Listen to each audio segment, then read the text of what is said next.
Hindu Muslim ಎಲ್ಲಾ ಧರ್ಮದವರಿಗೆ ಒಂದೇ ಕಾನೂನು. ಬಿಜೆಪಿ ಆಡಳಿತದ ರಾಜ್ಯದಲ್ಲೇ ಮೊದಲ ಪ್ರಯೋಗ ಮಾಡಿದ ಮೋದಿ. ಮುಸ್ಲಿಂ ಜನಸಂಖ್ಯೆ ಏರಿಕೆ ತಡೆಗೆ ಯುಸಿಸಿ ಜಾರಿ ಮಾಡುತ್ತಾ ಬಿಜೆಪಿ. ಕಾಂಗ್ರೆಸ್ ಒಂದು ದೇಶ ಒಂದು ಕಾನೂನು ಒಪ್ಪುತ್ತಾ. ಕೇಂದ್ರದಲ್ಲಿ ನರೇಂದ್ರ ಮೋದಿ ನೇತೃತ್ವದ ಎನ್ಡಿಎ ಸರ್ಕಾರ ಮೂರನೇ ಬಾರಿಗೆ ಅಧಿಕಾರಕ್ಕೆ ಬಂದಿದೆ.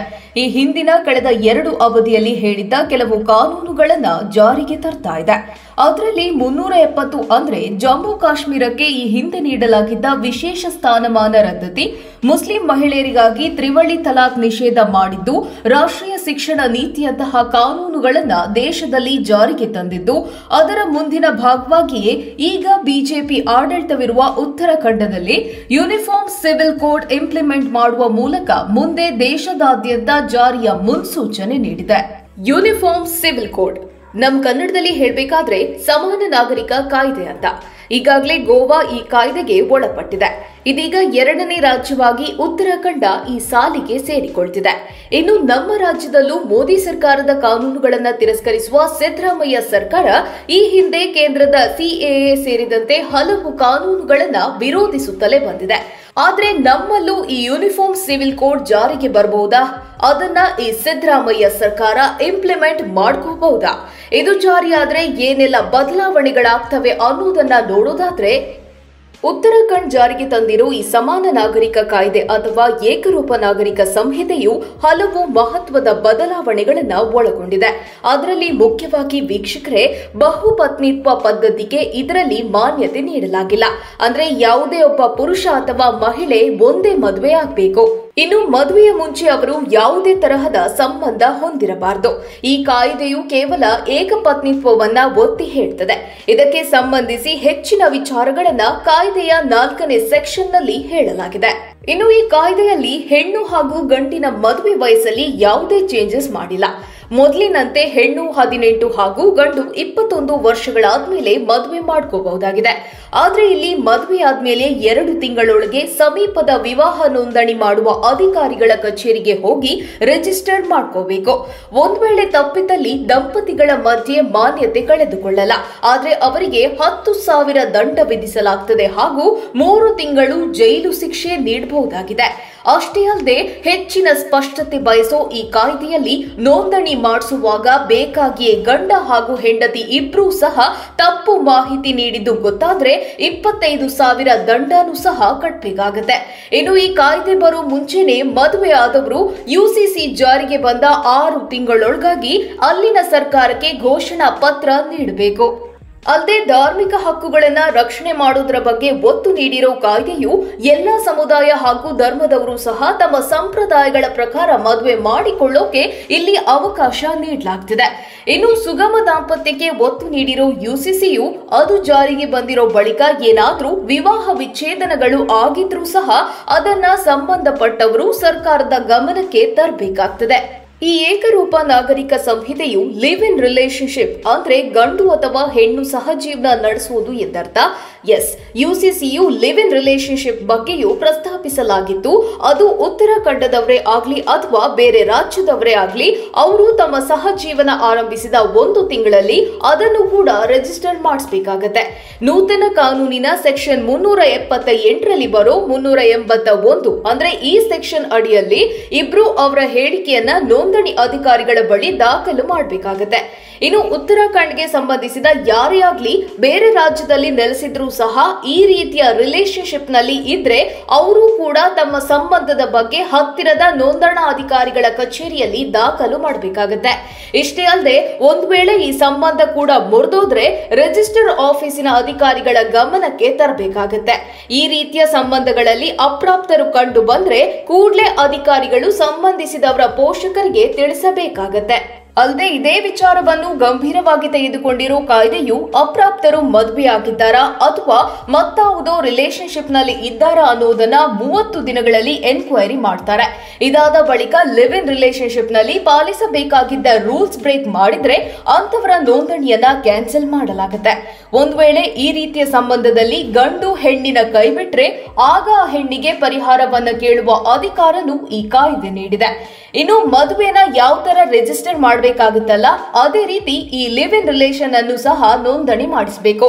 ತಪ್ಪಿದ್ರೆ ಇಲ್ಲೂ ಸಹ ಜೋಡಿಗೆ ಅಂದ್ರೆ ಗರಿಷ್ಠವಾಗಿ 3 ತಿಂಗಳು ಜೈಲು ಶಿಕ್ಷೆ ವಿಧಿಸಲಾಗುತ್ತೆ. ಅಲ್ಲದೆ 10,000 ದಂಡನೂ ಕಟ್ಟಬೇಕಾಗುತ್ತೆ. ಒಂದ್ ವೇಳೆ ಎರಡನ್ನೂ ವಿಧಿಸುವ ಅಧಿಕಾರದ ಬಗ್ಗೆನೂ ಕಾಯ್ದೆಯಲ್ಲಿ ಉಲ್ಲೇಖಿಸಲಾಗಿದೆ. ಇಲ್ಲಿ ಏನು ಈ ಸಹಜೀವನದ ಬಗ್ಗೆ ನೋಂದಣಿ ಮಾಡುವ ವೇಳೆಯಲ್ಲಿ ಇಬ್ರು ಕೂಡ ಸುಳ್ಳು ಮಾಹಿತಿ ನೀಡಿರೋದು ಕಂಡು ಬಂದ್ರೆ 3 ತಿಂಗಳು ಜೈಲು ಶಿಕ್ಷೆ ಅಥವಾ 25,000 ದಂಡನೂ ವಿಧಿಸಬಹುದು. ಅದೃಷ್ಟ ಕೈ ಕೊಟ್ಟಿದ್ರೆ ಈ ಎರಡನ್ನೂ ಅನುಭವಿಸಬೇಕಾಗುತ್ತೆ. ಅಲ್ಲದೆ ನೋಂದಣಾಧಿಕಾರಿ ನೋಟಿಸ್ ಕೊಟ್ಟರು ಅದನ್ನ ನಿರ್ಲಕ್ಷ್ಯ ಮಾಡಿ ಹಾಗೆ ಬಿಟ್ರೆ ಆಗ್ಲೂ ಈ ಹಿಂದೆ ಹೇಳಿದ ಎರಡೂ ಶಿಕ್ಷೆಗಳನ್ನ ವಿಧಿಸಲು ಯುಸಿಸಿಯಲ್ಲಿ ಅವಕಾಶವಿದೆ. ಇಷ್ಟೇ ಅಲ್ಲದೆ ಆಸ್ತಿಯಲ್ಲಿ ಸಮಾನ ಹಕ್ಕನ್ನ ಪ್ರತಿಪಾದಿಸುವ ಈ ಕಾಯ್ದೆಯು ಪತಿ ಪತ್ನಿ ಮಕ್ಕಳು ಸೇರಿದಂತೆ ಪೋಷಕರಿಗೂ ಆಸ್ತಿಯಲ್ಲಿ ಒಂದೇ ರೀತಿಯ ಸಮನಾದ ಹಕ್ಕನ್ನ ನೀಡಲಾಗಿದೆ. ಒಂದ್ ವೇಳೆ ಆಸ್ತಿ ಮಾಲೀಕರಾದವರು ಮರಣ ಹೊಂದಿದ್ರೆ ಅವರಿಗೆ ವಾರಸುದಾರರು ಇಲ್ಲದೆ ಇದ್ರೆ ಆ ಆಸ್ತಿಗೆ ಸಂಬಂಧಪಟ್ಟವರ ಅಂದ್ರೆ ಹತ್ತಿರದ ಬಂಧುಗಳು ಅದನ್ನ ಸಮಾನವಾಗಿ ಹಂಚಿಕೊಳ್ಳೋಕೆ ಇದು ಅವಕಾಶ ಮಾಡಿಕೊಡ್ತದೆ. ಕೆಲವೊಂದು ಸಮಯದಲ್ಲಿ ವಿವಾಹದ ಮಾನ್ಯತೆ ರದ್ದತಿಗಾಗಿ ಕೋರಿ ಕೋರ್ಟ್ನಲ್ಲಿರುವ ಪ್ರಕರಣಗಳಿಗೆ ಸಂಬಂಧಿಸಿದಂತೆ ಆ ತೀರ್ಪು ಬರೋವರೆಗೂ ಈ ವೇಳೆಯಲ್ಲಿ ಮದುವೆಯಿಂದ ಅಥವಾ ಲಿವ್ ಇನ್ ರಿಲೇಶನ್ಶಿಪ್ನಿಂದ ಜನಿಸಿದ ಮಕ್ಕಳಿಗೆ ಕಾನೂನಿನ ಮಾನ್ಯತೆಯನ್ನ ಈ ಕಾಯ್ದೆಯಲ್ಲಿ ನೀಡಲಾಗ್ತಿದೆ. ವೀಕ್ಷಕರೇ, ಈ ಯೂನಿಫಾರ್ಮ್ ಸಿವಿಲ್ ಕೋಡ್ ನಲ್ಲಿ ಏನಿದೆ, ಯಾವೆಲ್ಲ ಅಂಶಗಳಿವೆ ಅನ್ನೋದನ್ನ ನೋಡಿದ್ವಿ. ಇನ್ನು ಉತ್ತರಾಖಂಡ ಸೇರಿದಂತಹ ಹಲವು ರಾಜ್ಯಗಳಲ್ಲಿ ಇದರ ಜಾರಿಯ ಕುರಿತು ವಿರೋಧಗಳು ವ್ಯಕ್ತವಾಗ್ತಿವೆ. ಈ ಕಾಯ್ದೆಯಲ್ಲಿನ ಅಂಶಗಳನ್ನ ನೋಡಿದಾಗ ಪುರುಷ ಹಾಗೂ ಮಹಿಳೆಯ ವೈಯಕ್ತಿಕ ಜೀವನಕ್ಕೆ ಧಕ್ಕೆಯಾಗ್ತದೆ. ಸಹಜೀವನ ನೋಂದಣಿ ಮಾಡಿಸುವ ವಿಚಾರದಲ್ಲೂ ಆಕ್ಷೇಪಗಳು ವ್ಯಕ್ತವಾಗ್ತಿವೆ. ವಿವಿಧತೆಯಲ್ಲಿ ಏಕತೆಯ ಜೊತೆಗೆ ಬಹು ಸಂಸ್ಕೃತಿಯ ದೇಶದಲ್ಲಿ ಇದರ ಜಾರಿ ಸಮಂಜಸವಲ್ಲ ಅನ್ನೋ ಅನೇಕ ಅಭಿಪ್ರಾಯಗಳು ಸಹ ಇದರ ವಿರುದ್ಧ ಕೇಳಿ ಬರ್ತಿವೆ. ವೀಕ್ಷಕರೇ, ನಾವಿಲ್ಲಿ ಮುಖ್ಯವಾಗಿ ಗಮನಿಸಲೇಬೇಕಾದ ವಿಚಾರ ಅಂದ್ರೆ ಈ ಕಾಯ್ದೆ ಜಾರಿಯಾದ್ರೆ ಮುಸ್ಲಿಂ ಸಮುದಾಯದಲ್ಲಿ ಚಾಲ್ತಿಯಲ್ಲಿರುವ ವೈಯಕ್ತಿಕ ಸಂಪ್ರದಾಯಗಳಿಗೂ ಬ್ರೇಕ್ ಬೀಳಲಿದೆ. ಪ್ರಸ್ತುತ ಇಸ್ಲಾಂ ಧರ್ಮದಲ್ಲಿರುವ ನಿಖಾ, ಹಲಾಲ್ ಹಾಗೂ ಇದ್ದತ್ ಇವುಗಳ ಆಚರಣೆಗೆ ಇದು ಇತಿಶ್ರೀ ಹಾಡಲಿದೆ. ಯುಸಿಸಿಗೆ ಮುಸಲ್ಮಾನರ ವಿರೋಧ ಹಿನ್ನೆಲೆ ಮುಸ್ಲಿಂ ಸಮುದಾಯದ ಬಹುತೇಕ ಮತಗಳು ಕಾಂಗ್ರೆಸ್ನ ವೋಟ್ ಬ್ಯಾಂಕ್ ಆಗಿದೆ. ಅದರಲ್ಲೂ ಬಿಜೆಪಿ ವಿರುದ್ಧದ ಕ್ಷೇತ್ರಗಳಲ್ಲಿ 98% ಮತಗಳು Congress ಪರವಾಗಿವೆ.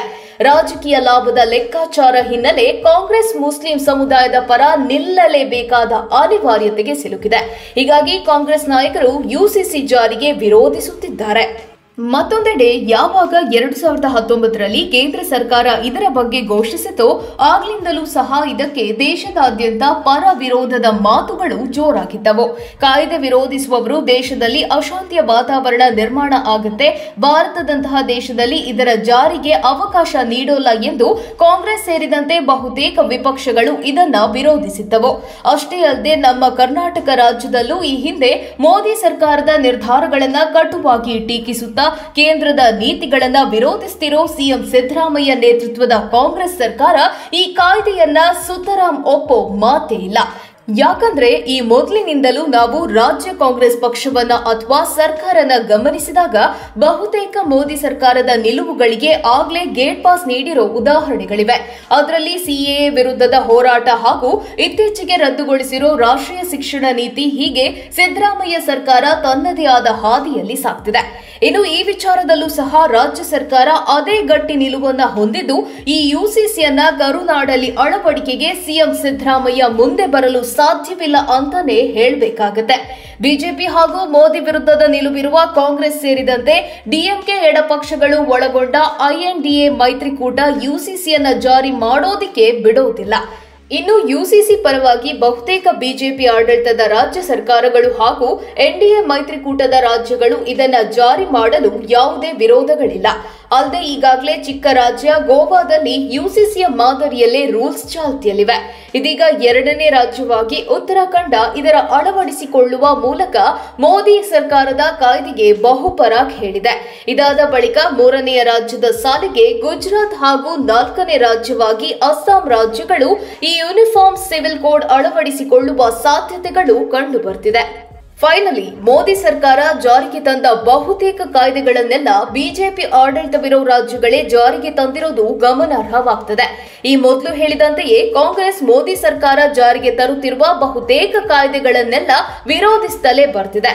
One nation one election ಮಸೂದೆಯನ್ನ ಖಂಡಿಸಿರುವುದಲ್ಲದೆ ಏಕರೂಪ ನಾಗರಿಕ ಸಂಹಿತೆಯನ್ನು ಸಹ ಒಪ್ಪಿಕೊಳ್ಳುವ ಮನಸ್ಥಿತಿಯಲ್ಲಿ ಕಾಂಗ್ರೆಸ್ ಇರದೇ ಇರುವುದು ಕಂಡುಬರ್ತಿದೆ. ಯಾಕೆಂದ್ರೆ ಎನ್ಎಪಿ ಸೇರಿದಂತೆ ಎಲ್ಲಾ ಕಾನೂನುಗಳನ್ನ ಜಾರಿಗೆ ತರಲು ಅಡ್ಡಿಪಡಿಸಿದ್ದ ಕಾಂಗ್ರೆಸ್ ಇದು ಸಂವಿಧಾನ ಮೇಲೆ ಬಿಜೆಪಿ ಸರ್ಕಾರ ಹಾಗೂ ಪ್ರಧಾನಿ ಮೋದಿ ನಡೆಸುತ್ತಿರುವ ದಾಳಿ ಅಂತಲೇ ಬಣ್ಣಿಸಿತ್ತು. ಈ ಎಲ್ಲಾ ಬೆಳವಣಿಗೆಗಳ ನಡುವೆಯೂ ತಮ್ಮ ಆಡಳಿತವಿರುವ ರಾಜ್ಯಗಳಲ್ಲಿ ಪ್ರಾಯೋಗಿಕವಾಗಿ ಮೋದಿ ಸರ್ಕಾರ ಹಂತ ಹಂತವಾಗಿ ಜಾರಿಗೆ ತರಲು ಮುಂದಾಗಿದೆ.